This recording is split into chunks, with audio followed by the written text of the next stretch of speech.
बढ़ती जा रही है। आपको इस पर विचार करना चाहिए। ये संस्था ट्रस्ट की बात है। संस्था ट्रस्ट के किसी व्यक्ति से नहीं पूछा गया। पहले देखिए, मनमानी देखिए आप। अरे अगर तुमने ये प्रचार कर ही दिया कि बाबा जी खत्म हो गए, वो ट्रस्ट के अध्यक्ष थे, और अगर जब अध्यक्ष खत्म हो जाता तो उसको सब लोग जानते हो उस संस्था ट्रस्ट को भंग कर दिया जाता, उसका दोबारा चुनाव होता। न वो भंग किया गया, न दोबारा चुनाव हुआ, और संस्था के जो पहले का ट्रस्ट बना हुआ उपाध्यक्ष मौजूद, जबकि आप जानते हो अध्यक्ष के बाद उपाध्यक्ष का नंबर होता। उपाध्यक्ष से पूछा विचारने से नहीं किया। वो आज भी बैठा, न किसी ट्रस्ट के सदस्य मेंबर से पूछा गया। और ये मनमानी प्रशासन, उस समय का प्रशासन ने मनमानी की। अपने नाते रिश्तेदारी समझकर उस ड्राइवर को गद्दी पर बैठा दिया। न वो बाबा जी का शिष्य है, न वो नामदानी है, न शाकाहारी है, न संस्था का मेंबर, न कभी एक पैसे सेवा दिया, और न एक डलिया कभी मिट्टी उठाई। और तुम सब तो सेवा करते रहे, सेवा देते रहे, तुम्हें कुछ नहीं मिला। वो सब माली मुख्तियार तुम क्या जीवन भर यही दास्ता गुलामी, इसके अलावा कोई पढ़ाई तुम्हारी नहीं, कोई जानकारी आपको नहीं। ये सब आपको समझना चाहिए। मैंने लोगों से भी पूछा कि प्रधानमंत्री देश का राजा होगा, क्या प्रधानमंत्री की गद्दी पर प्रधानमंत्री का ड्राइवर बैठ सकता है? जोर से बोलो। नहीं। क्या प्रधानमंत्री की गद्दी पर प्रधानमंत्री का ड्राइवर बैठ सकता है? नहीं। बैठने दिया जाएगा? नहीं। अगर बैठ जाएगा, गद्दी की मर्यादा रहेगी या चली जाएगी? चली जाएगी। तुमने गुरु की समृद्ध गुरु की गद्दी पर ड्राइवर को बैठाकर सारे गुरुओं की महिमा, सारे संतों की महिमा, सारे सदगुरुओं की महिमा पर तुमने कलंक लगाया और तुम उसी के सहयोगी बने। प्रेमियों, जो चोर को सजा, वही चोर के साथ रहने वालों की सजा देती। तो सजा एक ही होती है, उसमें अंतर नहीं होता। संगदोष, ये संगदोष है, और तुम्हारी दोष जो कुछ नहीं आया, कुछ सब प्रवृत्त हो। अरे ये तो नियम है, सिद्धांत आप जानते हो कि अगर किसी पद की सत्यता जब तक जाहिर नहीं होती है, अगर वो संस्था का मेंबर है तो उसको कार्यवाहक के रूप में कार्य करने का अधिकार होता है। न ये मथुरा वाला ड्राइवर मेंबर है, न उज्जैन वाला मेंबर, ये दोनों अवैध हैं। इन पर बिहार से मुकदमा कर दिया गया कि जब ये नियम बना है तो सिद्ध करिए कि किस लिए तुम लोगों ने जबरदस्ती ये गुरु की गद्दी को, यानी मतलब एकदम दूषित प्रदूषित कर दिया।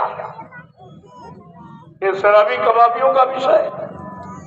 प्रेमियों, तुम्हें ये पता लगाना चाहिए, जानकारी रखनी चाहिए कि गुरु की गद्दी पर कौन बैठता है। जो गुरु का समकक्षी होता, गुरु के समान आत्मज्ञानी, आत्मा को जगाने वाला, परमात्मा से मिलाने वाला, उसको गुरु की गद्दी पर बैठने का अधिकार है। बाकी अधिकार किसी को नहीं। ये जानकारी आपको रखनी चाहिए। आज भी गुरु नानक जी की गद्दी खाली पड़ी, सिखों ने किसी इंसान को बैठने नहीं दिया। कहा नहीं, ये गद्दी उस गुरु की है जो आत्मज्ञानी, सत्यज्ञानी, जो आत्मा को जगाता, परमात्मा से मिलाता है, उसकी ये गद्दी। आज तक नहीं बैठने दिया। ग्रंथ को रखा गया और ग्रंथ से ही सलाह मशवरा लेकर लोग काम करते हैं और ग्रंथ की पूजा करते हैं, लेकिन किसी इंसान को बैठने नहीं। और तुमने ये क्या किया? तुमने ये कितना बड़ा अपराध किया कि गुरु की गद्दी पर एक ड्राइवर, वो भी शराबी, शराब पीने वाला, न शाकाहारी, न सदाचारी, न मतलबयानी, न अब्दानी, न भजनानंदी, न संस्था का मेंबर, न कभी 1 रुपया सेवा दी और न कभी 1 डलिया मिट्टी की सेवा की। जिसने कुछ भी नहीं किया वो मालिक बन गया। और तुम क्या कहते हैं? और ये बोरा वाले उसका झोला पकड़े घूम रहे, भिगोरे वाले। इनको देखो पहले, इनको क्या हो गया? अरे इनको समझना चाहिए ये गुरु का अपमान कर रहे हैं कि सम्मान कर। इतना भी इनके ज्ञान में नहीं आया, ये गुरु का सीधा अपमान है और आपको इस पर विचार करना होगा। आगे समय आ रहा, वो किसी को माफ नहीं करेगा। अभी आपने संत रविदास जी की भविष्यवाणी नहीं पढ़ी, जो सैकड़ों साल पहले आए, मीराबाई के गुरु थे। उन्होंने अपनी ज्ञान पोथी में ये भविष्यवाणी लिखी है, आगे आने वाले समय के महापुरुष की जानकारी। क्या उन्होंने कहा? भारत में अवतारी होगा जो अति विस्मयकारी होगा, ज्ञानी और विज्ञानी होगा, वो अद्भुत सेनानी होगा, वो अनोखा ऐसा सेनानी तो 3 तमंचा भाला बच्ची बम नहीं जलाएगा, अपनी वैचारिक क्रांति के द्वारा देश दुनिया में परिवर्तन करके दिखा देगा। रविदास जी और कुछ कह रहे वो समय का अनोखा अद्वितीय विलक्षण महापुरुष जो एक अनोखी लीला करेगा जो कोई कर ही नहीं सकता और न कभी किसी ने की। क्या? जीते जी कई बार मरेगा, जीते जी कई बार मरेगा और छन्नम भेष में वो विचरेगा। देश बचाने के लिए होगा एक आवाहन, युग परिवर्तन के लिए चले प्रबल तूफान, तीनों ओर से होगा हमला, देश के अंदर द्रोही घपला, सभी तरफ कोहराम मचेगा, कैसे हिंदुस्तान बचेगा। आज वो स्थिति है, ये भारत देश कैसे बचेगा? बाबा जी ने कहा वो आध्यात्मिक शक्ति इस भारत देश पर आंच नहीं आने दी। अगर लोग उसकी बात मान लें तो ये कुदरत भी अगर कुछ करना चाहिए तो भारत देश पर नहीं कर सकती। ऐसी आध्यात्मिक शक्तियों का प्रादुर्भाव हो चुका है, लेकिन वो सबकी नजरअंदाज में नहीं। सब न पहचान सकते हैं न समझ सकते हैं कि वो सारी शक्तियां कौन सी, क्योंकि पिछला इतिहास त्रेता के परिवर्तन का भगवान राम 16 कला से, कृष्ण 64 कलाओं से आए, लेकिन ये कलयुग के परिवर्तनकारी शक्ति असंख्यों कलाओं से आई हुई है। असंख्यों कलाओं से किसके द्वारा कब कैसे काम करा दिया जाए ये किसी को नहीं मालूम। बाबा जी ने क्या कहा था? मैं टाट के द्वारा परिवर्तन कराऊंगा। प्रेमियों, ये तो गुरुवाणी है। अगर अपने गुरु को सत्य मानते हो तो एक तो मथुरा वाले ने तो टाट पहना ही नहीं, उसकी तो बातें खत्म। उज्जैन वालों ने पहना और उतार के फेंक दिया, तो तीसरी शक्ति वो कौन सी टाट मोरा पहनने वाली है? गुरु के आदेश पर चलने वाली, आदेश को मानने वाली और पूर्णता त्याग और संयम की मूर्ति वो कौन है जिसके द्वारा परिवर्तन होगा? इस पर आपको विचार जरूर करना चाहिए। यही तो आपको जानकारी चाहिए। कहा था बच्चा मैं टाट की पूजा करूंगा, टाट का इतिहास बनाऊंगा। तो कौन पूजा कराएगा, कौन इतिहास बनाएगा? जो एक कहने बाबा जी बन के चले गए उनसे पूछो आप कि ये बाबा जी की वाणी कौन सत्य करेगा? इन बच्चों को कौन सिद्ध करेगा? ये सब आपको जानकारी लेनी चाहिए थी, लेकिन आपने पूछा चाचा कुछ नहीं, तुम भी फंस गए, तुम भी चले गए वहीं पर जहां वो खड़े थे।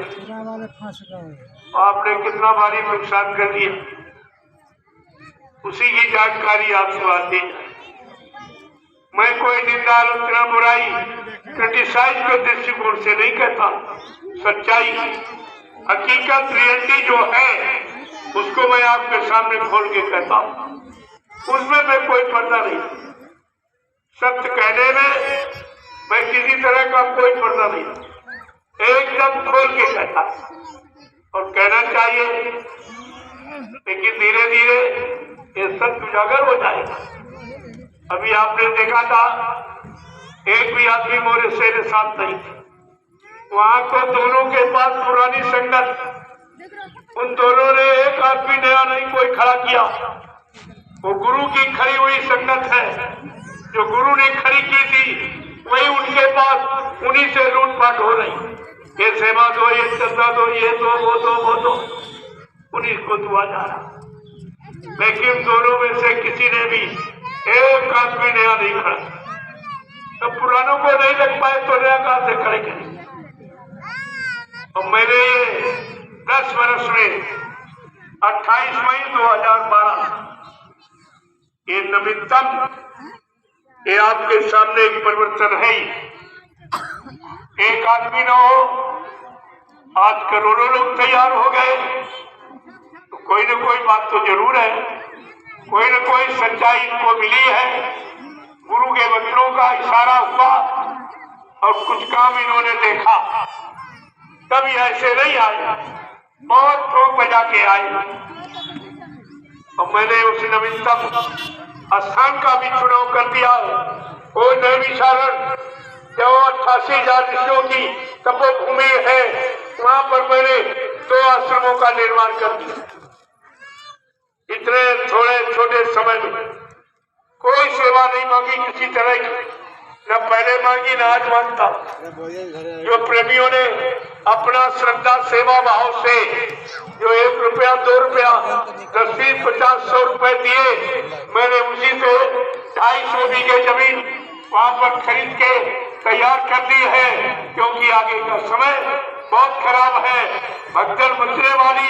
ये प्रेमी कहाँ मक्के जाएंगे? कहीं कोई जगह लोगों ने कहा मथुरा में आश्रम था, फिर आपने वहां क्यों बना दिया? हमने जब परिवार बढ़ता है तो एक मकान में जब गुजारा नहीं होता तो दूसरा बना दिया। एक 45 करोड़ जीवों के लिए मथुरा पूरा नहीं कर सकता, इतना वहां समय जगह नहीं है कि सारे प्रेमी वहां इकट्ठे होते, तो कोई न कोई नवीनतम व्यवस्था तैयार किया। मैंने 2 आश्रमों का निर्माण, ये गुरुदेव आध्यात्मिक गुरुद्वारा आश्रम सतगुरुधाम नैमिषारण सीतापुर उत्तर प्रदेश, और दूसरा आश्रम जय गुरुदेव आध्यात्मिक ज्ञान आश्रम मिश्रिक रामशाला सीतापुर उत्तर प्रदेश। 2 आश्रमों का निर्माण। और लोग अभी ने जाके देखा, अभी बड़े बड़े कार्यक्रम, पहले लोग कहते थे कि बाबा जी धार्मिक स्थलों में बोलते इसलिए भीड़ हो जाती है, धार्मिक बड़ी नदी किनारे करते इसलिए भीड़ हो जाती, बड़े शहर कस्बों के किनारे करते इसलिए भीड़ हो जाती।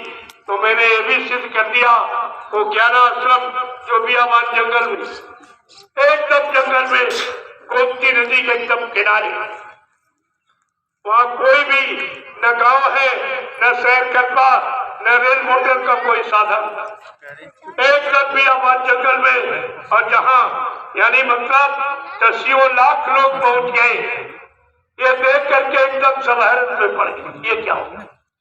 अरे हमने कहा अभी क्या होगा? अभी तो परिवार का एक अंश भी नहीं आया है। अगर सारे 45 करोड़ का जो जनमत परिवार है, गुरु परिवार सब आ जाएगा तो मैं कहाँ बैठा रहूंगा? उसी के लिए मैं प्रेमियों उस जगह का निर्माण करना, जगह हो जाए तो प्रेमियों का बेचारे मक्के जाएंगे, ये तो निश्चित की भगदड़ बचेगी। और कहीं कोई जगह नहीं, और बाबा जी ने भी उसी जगह का चुनाव किया। मैं अपनी तरफ से पूछ रही, उन्होंने भी उसी जगह का चुनाव किया। यानी 1997 में जब गुरु पूर्णिमा का कार्यक्रम 10 जुलाई से 23 जुलाई तक 13 दिवसीय कार्यक्रम नैमिषारण्य में गोष्ठी तर्पण किया। जो पुराने प्रेमी गए होंगे उनको मालूम होगा कि आखिरी दिन बाबा जी ने क्या कहा था कि बच्चों ये 88,000 ऋषियों की तपोभूमि है, यहीं से सतयुग के अंकुरन निकलेंगे।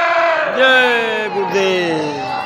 प्रेमियों अंकुरन के आसमान में, अरे धरती आधार है तो 88,000 ऋषियों की तपोभूमि पर गुरु के आदेशानुसार मैंने आश्रम का निर्माण किया। धीरे धीरे प्रेमी जा रहे, देख रहे, लेकिन अपना कुछ मेरे नाम 1 इंच भी जमीन नहीं। कोई वाहन जो देख रहे हो मेरे नाम नहीं, ना मेरा कोई बैंक बैलेंस खाता, एकदम खुली किताब। मैं जैसा आपके सामने बैठा हूँ वैसे एक कपड़े भी आप लोग देते तो पहन लेता हूँ, एक कपड़े भी मेरे पास, एक कपड़े भी आप दो, एक रोटी दोपहर एक शाम, कई अनाजों के मिला के होती, बहुत रूखा सूखा होता, 1 पैसे का खर्चा मेरे ऊपर, कोई फल फ्रूट मेवा में खाता नहीं, दूध घी का मैं सेवन करता नहीं, तेल कड़ा में प्रयोग करता नहीं। अब आप सोच रहे जब कोई खर्चे नहीं, जो आपने 1 रुपए 2 रुपए 10 50 100 दे दिए वो सब बच गए। उन्हीं से मैंने जमीन का निर्माण किया। एक छोटी सी सेवा जो लोगों ने प्रेम श्रद्धा से भेंट की, श्रद्धा की चूनी भली, इसलिए काम हो गया। और इतनी जल्दी 2 आश्रमों का निर्माण ये कोई नहीं कर सकता और कुछ किया भी नहीं। जहाँ सब कुछ है पहले का, 60 साल की सेवा वही है। उन्हीं 2 लोगों ने बंदरबाग कर दिया जो आपने बाबा जी के हाथ में पकड़ाई। 60 सालों की सेवा कहाँ चली गई, ये आपको पूछना चाहिए था, उसका हिसाब लेना चाहिए। वो 60 साल की सेवा कहाँ चली गई और अभी आप लोग दे रहे। मैं सेवा देने का विरोध नहीं करता, लेकिन सेवा कहाँ लग रही इसको अपने आंख से देखना चाहिए। अगर सेवा अच्छे जगह लगेगी तो उसका लाभ आपको मिलेगा। अगर व्यक्तिगत किसी ने अपने स्वार्थ लोभ लालच भोग विलासों में यानी खर्च कर दिया तो उसका भी खामियाजा तुम्हें भी उठाना पड़ेगा, वो तुम्हें भी भोगना पड़ेगा।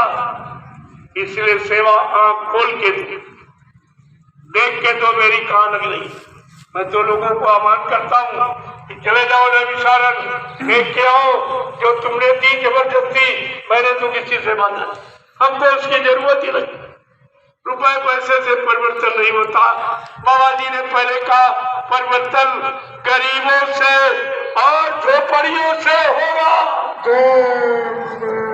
अध्यक्ष मंत्रियों से, वक्ताओं से, नेताओं से। इन धार्मिक धरा पर न परिवर्तन कभी हुआ है और न कभी होगा। ये आपको ध्यान में रखना चाहिए।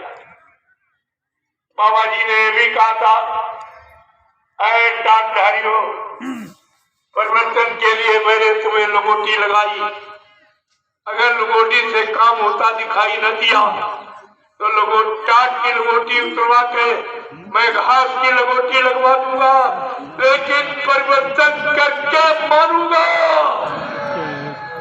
ये सब आपको ध्यान रखना चाहिए प्रेमियों। तो तुम्हारे में शंका प्रवेश नहीं करती, शंका बड़ी दुखदाई। अगर ये शंका परिवार में आ जाए तो भाई भाइयों में बंटवारा करा देती। ये शंका अगर पति पत्नी के बीच आ जाए, कोर्ट कचहरी मुकदमा अदालत तलाक करा देती। इसीलिए शंका से बचने के लिए आपको त्रेता युग का इतिहास लिख के सुनाया गया। ओ विद्वान ब्राह्मण रावण 4 वेद 6 7 18 पुराणों का गया था।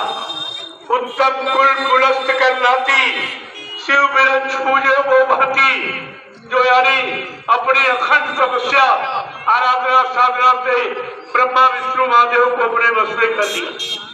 लेकिन प्रेमियों, समय के जगाए नाम की शंका से नहीं बच पाया। समय का जगाया नाम जो ऋषि मुनियों ने जगाया था राम नाम, उस राम नाम की शंका से नहीं बच पाया। कहता है राम नाम भी भगवान का नाम नहीं है, राम भी भगवान नहीं। बस इसी नाम की शंका में सोने की लंका चली गई। शंका में लंका खो बैठा और तुमने समरथ सदगुरु में शंका की तो तुमने सदगुरु की दया को दी। ये दया के रुपए में से मोल भी नहीं। ये कितना भारी आपने बड़ा नुकसान किया। ये दया कहीं मिलती नहीं दुकानों बाजारों में। ये तो महापुरुष की जीवों के प्रति खुशी है जब अपनी भक्ति अपने आदेश पालन में जीवों को देखकर खुश होते हैं तो ये आशीर्वाद वरदान देते। ये तो वो चीज और तुमने खुश किया कि ना खुश किया। एक तो बात आपने कोई मानी नहीं। एक पिता के 5 बच्चे, 5 बच्चे पिता का कहना ना माने, कोई आदेश न माने तो बताओ ऐसे यानी काम करें जिससे पिता बदनाम हो जाए। ऐसी स्थिति में पिता परिवार में रहेगा या परिवार छोड़ के चला जाएगा। इतनी बात आपकी समझ में नहीं आई कि बाबा जी ने आश्रम क्यों छोड़ा। ये तो परिवर्तन की पुरानी कहानी।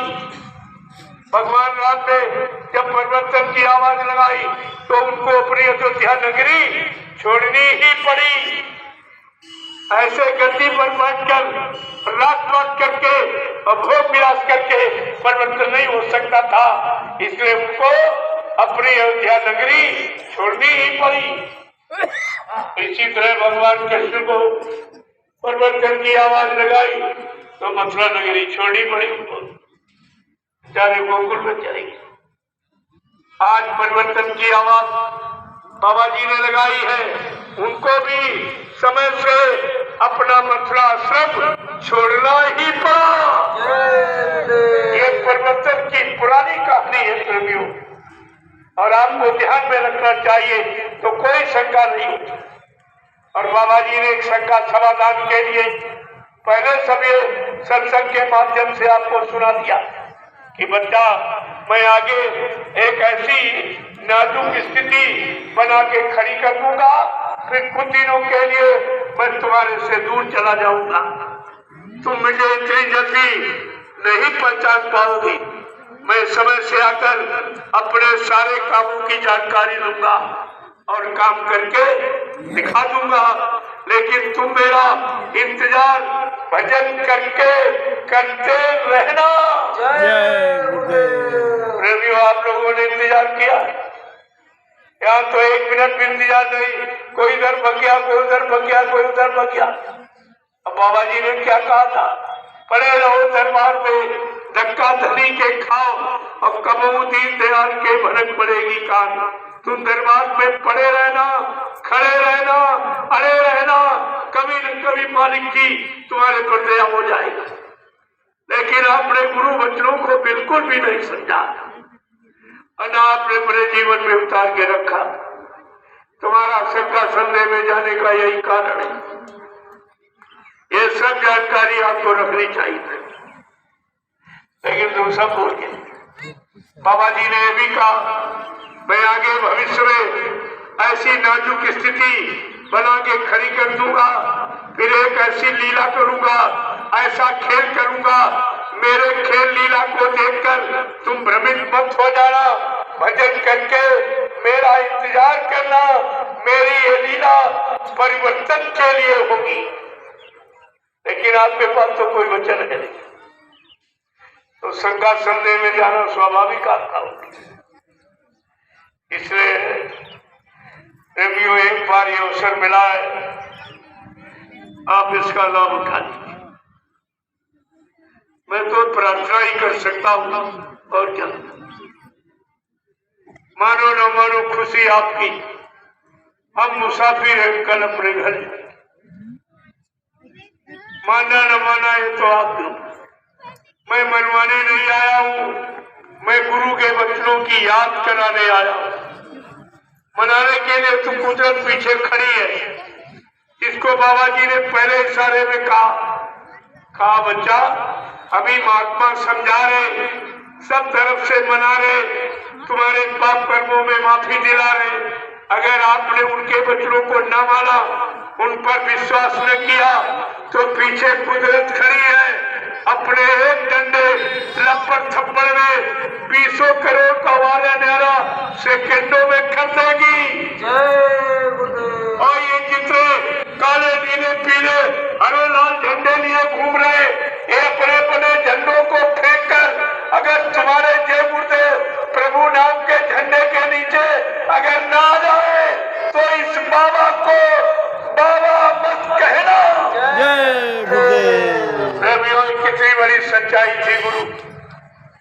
आपने अपने गुरु की सच्चाई को भी पानी में फेंक दिया। तुमसे बड़ा गुनहगार कौन हो? तो लिखा, रात की न सके गुरु का द्रोही, गुरु से तो करने वाले को कोई बचा नहीं सकता, कोई शरण नहीं दे सकता। ये सब जानकारी आपको रखनी चाहिए थी। अगर ये जानकारी होती तो इतने बड़े भूल भ्रम में आप नहीं जाते। स्वार्थी लोभी लालचियों के बहकावे भरमावे में आप कभी यानी सच्चे अच्छे रास्ते से आप अलग नहीं होते। लेकिन आपने तो सब बना।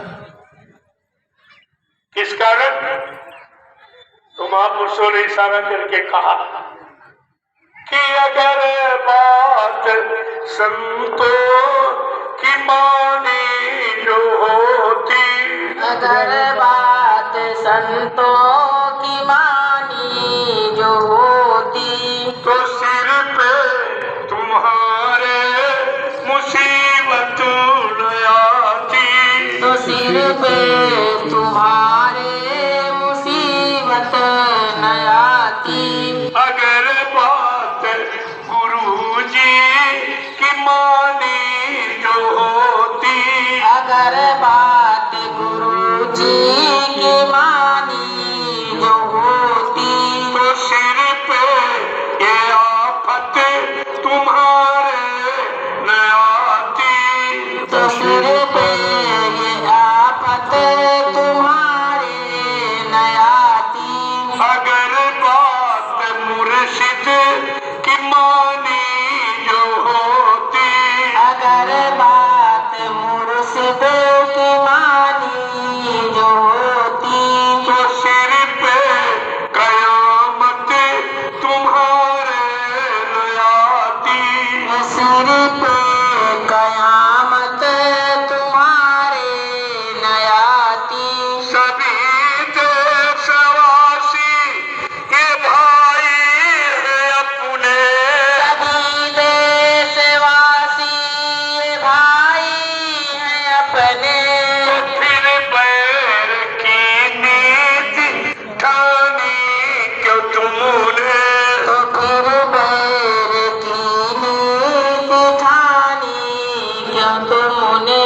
दया प्रेम सेवा तुम्हारे में होती, दया प्रेम सेवा तुम्हारे में होती, नदी खून की बहाई न होती, नदी खून की बहाई न होती। अगर बात संतों की मानी जो होती, अगर बात संतों की मानी जो होती, तो सिर पे मुसीबत तुम्हारे न आती, तो सिर पे मुसीबत तुम्हारे न आती। कि घट घट में इंसान के रहता भगवान, घट घट के इंसान में रहता भगवान, और इसकी नहीं तुमको है कोई पहचान, इसकी नहीं तुमको है कोई पहचान।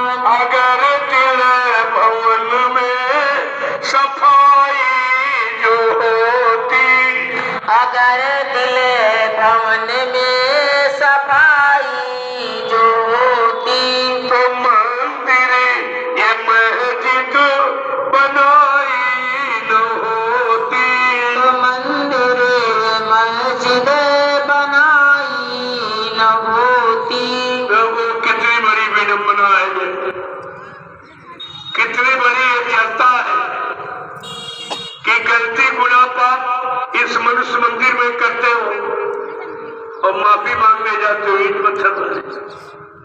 कौन देगा? वहां माफी देने वाला कोई बैठा है? अरे कोई बताने वाला, रोकने वाला, टोकने वाला, क्षमा करने वाला, वरदान आशीर्वाद देने वाला, श्राप देने वाला है कोई? ये 3 युगों की भूल और आज भी नहीं खत्म हो पाई, जबकि कुदरत ने यही फैसला लिया आपकी बात कि कोरोना काल में आपने देखा सुना कि जितने तुम्हारे मंदिर, मस्जिद, गिरजाघर, गुरुद्वारे थे, सब में ताले लगा दिए। ये क्या किसी राजा ने, किसी सम्राट बादशाह ने, किसी मतलब यानी प्रधानमंत्री, मुख्यमंत्री ने, राष्ट्रपति ने क्या कभी ऐसा किया है कि धार्मिक स्थलों पर ताले लगवा दिए? और कोई नहीं बोला, ना कोई पंडा पुजारी, ना मुल्ला मौलवी, ना ग्रंथी पादरी, ना कोई धार्मिक यानी मतलब कोई नहीं बोला। सबके मुंह में ताले भी लग गए। उधर मंदिर, मस्जिद, गिरजाघर, गुरुद्वारे, धर्मस्थल, आश्रमों में ताले, इधर तुम्हारी जबान पर भी ताले लग गए। कोई किसी ने ये नहीं पूछा भाई ये क्यों करे? क्या मंदिर, मस्जिद, गिरजाघर, गुरुद्वारे बंद करना कोई दवा है? क्या कोई कोरोना की ये दवा है? कोई नहीं बोला। जब कोई नहीं बोला तो उन्होंने क्या किया? तुमको बंद कर दिया। तुमको तुम्हारे घर में जेल बना दी। 3 महीनों के लिए तुमको घर में बंद कर दिया। कोई नहीं बोला। जब देखा कोई नहीं बोला तो फट से उन्होंने तुम्हारी दुकान, तुम्हारा व्यापार ऐसा मतलब यानी बंद करा दिया कि जब रोजी रोटी नहीं मिलेगी तब शायद कोई कुछ कहे, फिर भी नहीं कोई बोला। जब कोई नहीं बोला तो उन्होंने जितने यातायात साधन, रेल और मोटर, ये सड़क सब बंद कर दिया। फिर भी कोई नहीं बोला। आवागमन रुक गया, नाते रिश्तेदारियां टूट गई, शादी ब्याह की व्यवस्था सब भंग हो गई, पारस्परिक सामाजिक संगठन खत्म हो गया, एक दूसरे से मिलना जुलना ये सब बंद हो गया। यानी मतलब कितना बड़ा अनैतिक काल। लेकिन कोई नहीं बोला। ये विपक्ष क्या करता रहा, कहां सोता रहा, ये भी नहीं बोला। किसी ने कुछ नहीं किया। तो उन्होंने क्या किया? फट से विद्यालय, कार्यालय, न्यायालय सब बंद। कोई नहीं बोला। ये क्या है? ये है तुम्हारी गुलामी। ये आजादी नहीं है, गुलामी है। और ऐसी गुलामी जब तुम्हारे में आई तो मुसलमानों ने 350 वर्ष तुम्हारे पर हुकूमत की और तुम्हें गुलाम बना के रखा। यही गुलामी की स्थिति जब तुम्हारे में आई और मुट्ठी भर अंग्रेज आए और उन्होंने यानी 250 वर्ष तुम्हारे पर शासन किया, तुमको गुलाम में बना के रखा और 70 साल से तुम फिर गुलामी में आगे जगड़ गए। तुम कब जागोगे, कब चेतोगे, गुलामी से अपने आप को कब मुक्त करोगे? ये ज्ञान, ये मतलब यानी भाव तुम्हारे में कब पैदा हो? हमें तो बहुत कम लग रहा है। शायद आ जाए तो आज बहुत मुश्किल।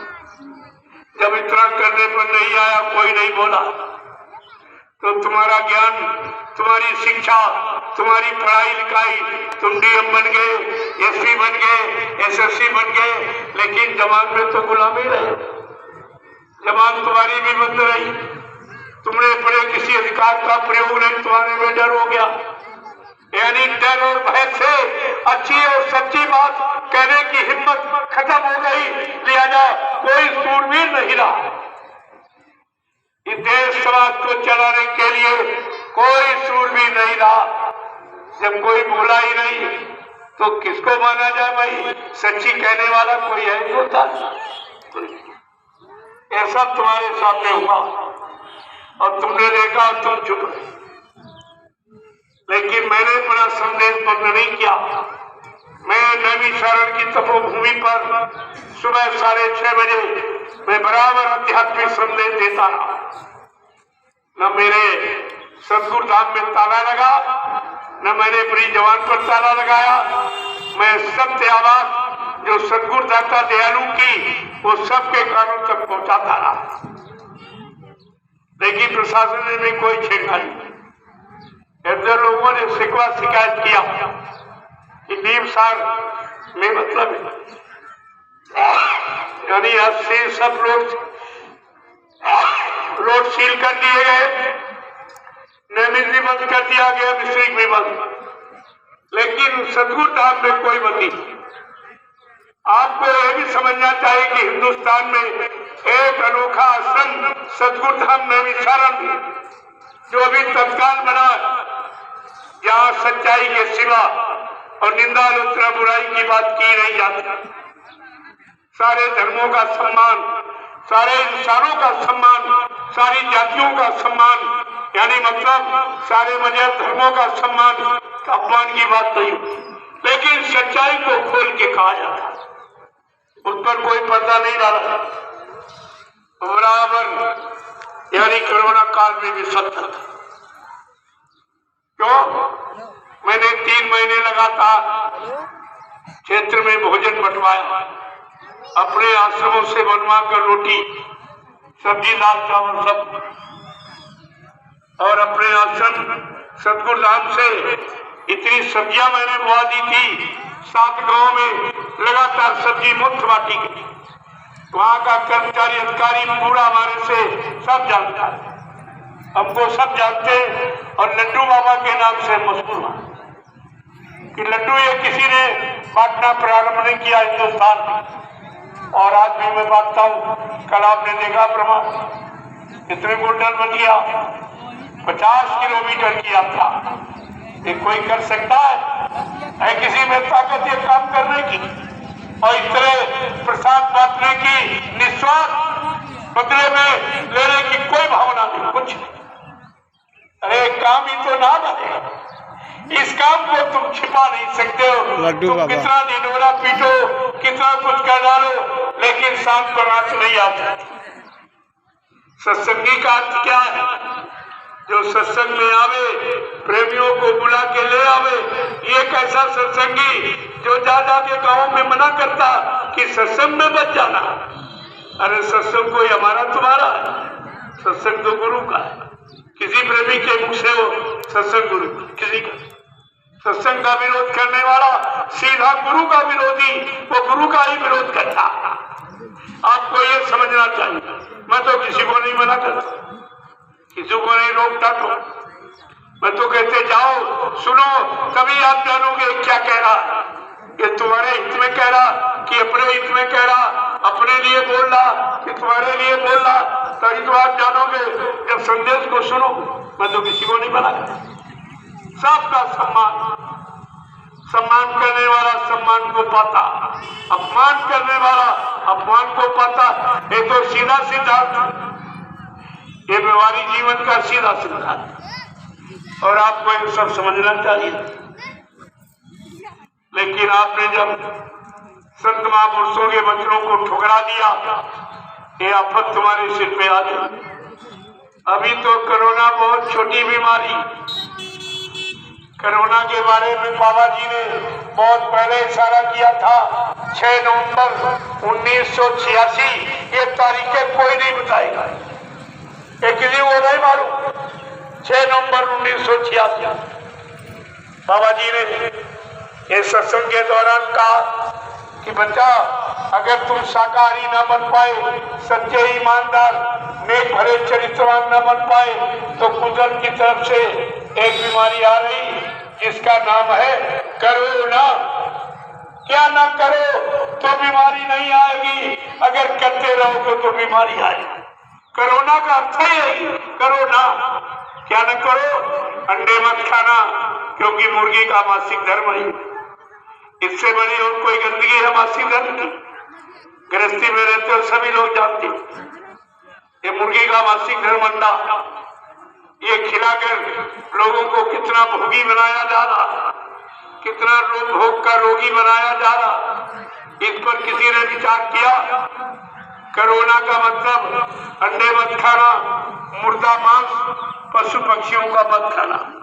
बुद्धि नाशक नशा जो बुद्धि को पागल कर देती है, माँ बहन बेटी बहू की पहचान खत्म हो जाती, ऐसा बुद्धि नाशक नशा शराब का, गांजा का, भांग का, अफीम का कोई प्रयोग मत करना।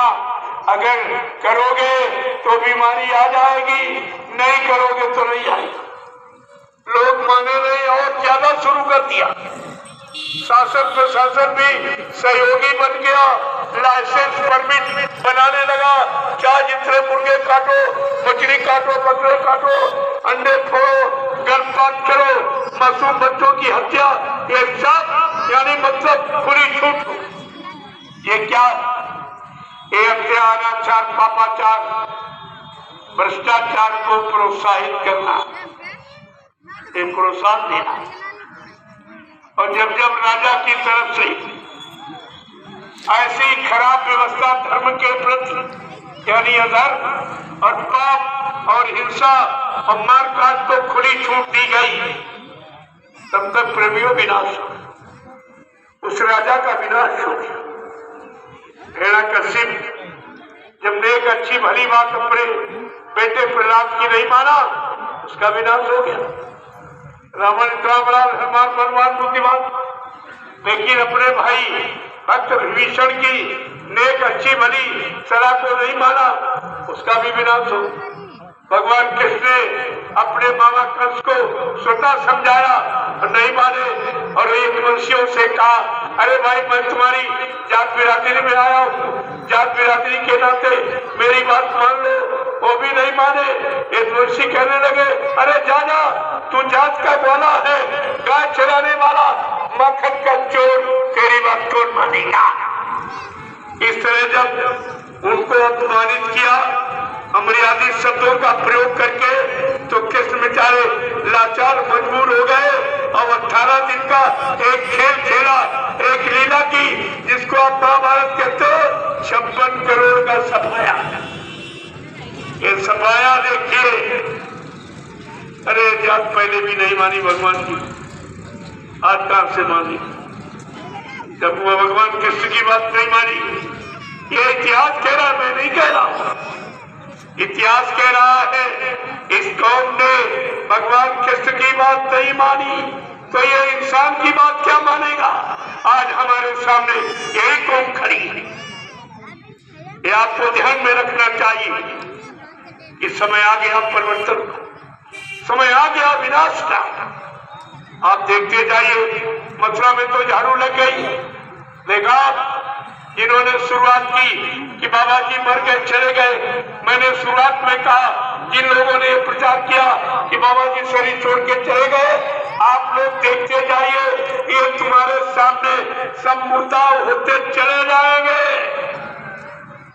और 5 चले गए, 5 चले गए, बचा वो भी स्वास्थ्य वाला। मथुरा खाली नहीं करनी पड़े आप खाली, मथुरा से लोगों को डर हो जाएगा, वहां बैठने में डर हो जाएगा, डर।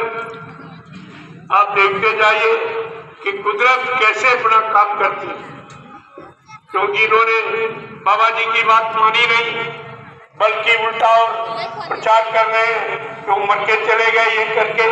तो हमने कहा कोई प्रमाण है तुम्हारे पास, तुमने प्रमाण पेश किया है।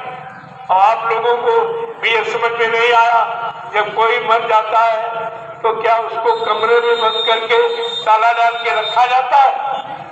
ये तुम्हारे सामने मथुरा में सब किया, तुम्हारी जबान नहीं खुली है, क्या कर रहे हो।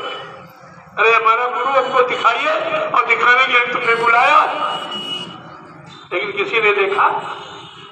सबको निमंत्रण देके बुलाया गया, आओ सब लोग अंतिम दर्शन कर जाओ बाबा जी का। और तुम लोग दर्शन करने गए मथुरा में। सच बताना, बाल बच्चेदार हो, क्या हिंदुस्तान के किसी प्रेमी ने मथुरा में बाबा जी के शरीर को पूरा खोल के देखा था? नहीं। या पूरा शरीर खोल के दिखाया गया था? नहीं। फिर तुमने विश्वास कैसे कर लिया? अगर तुम्हारा पिता मर जाए और तुम्हें लाश न दिखाई जाए, क्या बिना देखे आप विश्वास करोगे? बिना देखे 13वीं मनाओगे, बाल मुड़वाओगे? और तुमने तो सब डाला, बिना देखे 13वीं मनाई, बाल मुड़वाए। ये तुमने सिद्ध किया है कि बाबा जी मर गए। लिया जाए ये कलंक तुम्हारे सबके सिर पर लगा, और इसे कोई नहीं हटा। इस कलंक को कोई धो नहीं करेगा। वे तो करंट आप लिए घूम ही रहे हो और अब भी उसका प्रचार हो रहा है। अभी इनकी समझ में नहीं आ रहा कि तुम्हारा सब पर्दाफाश कर दिया। यानी मतलब 17 अक्टूबर 2017 को इलाहाबाद हाई कोर्ट ने फैसला ले लिया, इन दोनों को अवैध माना गया, मथुरा वाले ड्राइवर को और उज्जैन वाले को अवैध, कि तुम यानी संस्था ट्रस्ट के मेंबर नहीं हो, लिहाजा तुम्हारा संस्था के प्रति काम करने का कोई अधिकार नहीं। लेकिन वही बात हर जगह पैसा दी है। तुमने जितने सेवा दी है ये सब भूल रिश्वत में जा रही। गुरु की सच्चाई को छिपाने में ये सब पैसा और अपनी सुरक्षा में। जब तुम सत्य कहते हो बाबा जी मर गए फिर क्यों डरते हो? तुम्हारे में डर तो हमारे में होना चाहिए। जब को तुम कह रहे हो झूठ कह रहे तो डर तो हमको रहा, तुम्हें क्यों डर? लेकिन सब डर अपनी सुरक्षा में कितना खर्च, ये सारी तुम्हारी सेवाएं इसी में जा रही। अपनी सुरक्षा में जो फौज फाड़ा रखते हैं और जो मतलब यानी छिपाने में जो कोर्ट में सबको खरीदते हैं, ये सब खरीद फरोख्त हो रही। लेकिन प्रेमियों, अरे सच्चाई तो सच्चाई आज नहीं तो कल तुम्हारे सामने आके खड़ी हो जाए, तब आप मान लेना हमें कोई जल्दी मनवाने की नहीं, लेकिन याद कराने की जल्दी जरूर है, ताकि समय आने पर कोई ये न कह सके कि हाय हुसैन हम न हुए। हम मुसलमानों की तरह आपको कहने नहीं देंगे। आप मौजूद हो, आपकी मौजूदगी में पूरा संदेश प्रसारित किया जा रहा, पूरी जानकारी आपको दी जा रही। हिंदुस्तान का कोई प्रेमी ये नहीं कर सकता कि हमें मालूम है। मैं 10 वर्षों से लगातार जानकारी ही दे रहा हूं। जय गुरुदेव।